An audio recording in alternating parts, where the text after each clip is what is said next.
Слово предоставляется президенту Кыргызской республики, уважаемому Садыр Нургаджаевичу Джабарову. Пожалуйста. Уважаемый Шавкат Миромонович, уважаемые главы государств стран Центральной Азии, уважаемый господин Кошта, уважаемая госпожа фон дер Ляйен, дамы и господа, прежде всего позвольте выразить искреннюю признательность уважаемому Шавкату Миромоновичу Мирзиёеву, президенту Республики Узбекистан, за радушное гостеприимство и организацию этой встречи на самом высоком уровне. Сегодняшний саммит – свидетельство динамично развивающегося сотрудничества между Центральной Азией и Европейским Союзом. Уважаемые коллеги, дамы и господа, углубление взаимовыгодного сотрудничества с ближайшими соседями является одним из главных приоритетов внешней политики Кыргызстана. Тесное взаимодействие стран Центральной Азии играет ключевую роль в обеспечении безопасности и устойчивого развития региона. В 2022 году мы подписали историческое соглашение с Узбекистаном о юридическом оформлении государственной границы. Теперь мы полностью согласовали протяженность 1000 километров кыргызско-таджикской границы. В ходе недавнего исторического визита президента Таджикистана Эмомали Шариповича в Бишкек заключен договор о государственной границе, ратифицированный 25 марта текущего года. Это важное событие было воспринято с большим воодушевлением как народами Кыргызстана и Таджикистана, так и широким международным сообществом, символизируя новый этап в развитии двусторонних отношений, основанный на взаимном доверии, уважении и стремлении к мирному сосуществованию. В продолжение укрепления мер по обеспечению мира и стабильности в нашем регионе 31 марта состоялась трехсторонняя встреча президентов Кыргызстана, Таджикистана и Узбекистана. В рамках мероприятия был подписан трехсторонний договор о точке стыка государственных границ трех стран. Безусловно, окончательное решение вопросов юридического оформления государственной границы является одним из ключевых факторов стабильности, безопасности и устойчивого развития во всем регионе Центральной Азии. Дамы и господа, приятно отметить, что торгово-экономические связи между странами Центральной Азии и Европейским Союзом демонстрируют уверенный рост. За последние 4 года товарооборот Кыргызстана со странами Европейского Союза увеличился в 2,4 раза, в том числе импорт в 2,6 раза, экспорт в 1,5 раза. Такие успехи стали возможны благодаря открытости рынков и инициативе всеобщей системы преференций плюс, которая обеспечивает доступ товаров из Кыргызстана на рынки 27 стран-членов Евросоюза. Инвестиционное сотрудничество – ключевая сфера, в которой мы видим огромный потенциал. Стратегическое географическое положение страны и растущий транзитный потенциал открывают широкие перспективы для торговли и инвестиций. Сегодня в Кыргызстане реализуются крупные проекты в области энергетики, инфраструктуры, промышленности, сельского хозяйства и туризма. Мы приглашаем европейский бизнес принять активное участие в этих проектах на взаимовыгодной основе. Во-первых, мы предлагаем европейским партнерам подключиться к масштабным проектам в сфере гидроэнергетики, осуществляемым в Кыргызстане.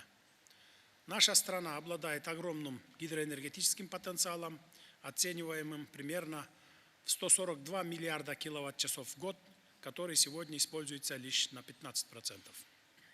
Особое место в наших планах занимает флагманский проект Камбаратинский ГЭС-1. Мы уже приступили к строительству этой крупной гидроэлектростанции с проектной мощностью 1860 мегаватт и прогнозируемой выработкой 5,6 миллиардов киловатт-час в год. Данный проект реализуется совместно с нашими соседями Казахстаном и Узбекистаном. Хочу отметить, что реализация Камбаратинский ГЭС-1 проходит при участии международных партнеров и доноров, в том числе со стороны Европейского Союза. В состав созданного Координационного комитета доноров вошли ключевые финансовые институты, Всемирный банк, Азиатский банк развития Исламский банк развития, а также Европейский инвестиционный банк и Европейский банк реконструкции и развития. Во-вторых, мы заинтересованы в расширении сотрудничества с Европейским Союзом в области возобновляемой энергетики и энергоэффективных технологий. За прошедший год мы ввели в строй 18 малых гидроэлектростанций, а в текущем году строим еще 15 таких объектов.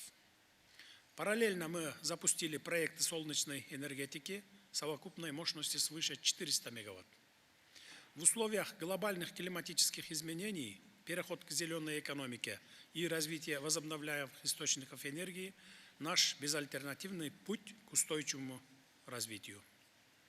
В-третьих, мы поддерживаем взаимовыгодное межрегиональное сотрудничество в сфере развития инфраструктуры и создания современных транспортных коридоров. Проект железной дороги Китай-Кыргызстан-Узбекистан свяжет Азию и Европу кратчайшим путем через нашу региональную транспортную сеть. Его реализация придаст мощный импульс развитию трансконтинентальной торговли.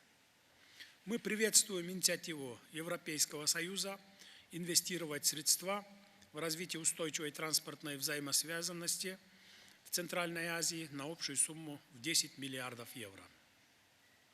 Наши совместные усилия позволят интегрировать транспортные системы Центральной Азии и Европы, выстроив надежные цепочки поставок и логистики.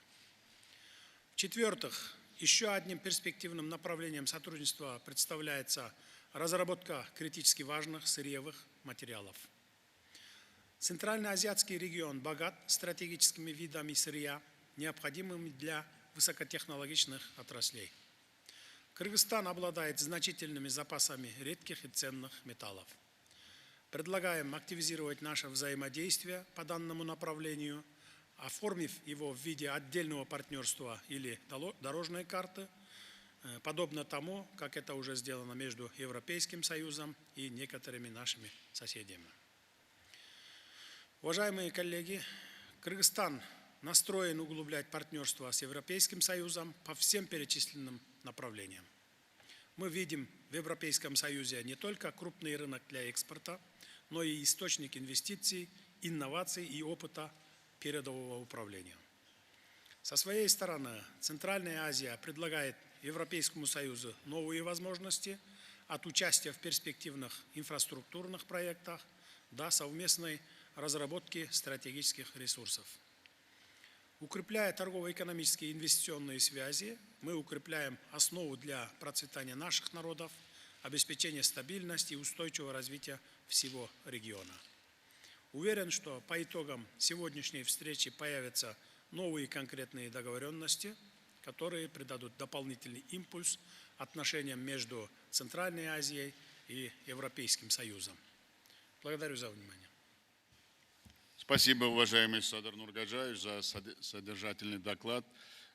Также ваши инициативы в расширении партнерства, как вы очень глубоко отметили, зеленой энергетики и бизнеса, логистики, коммуникации, экологических программ.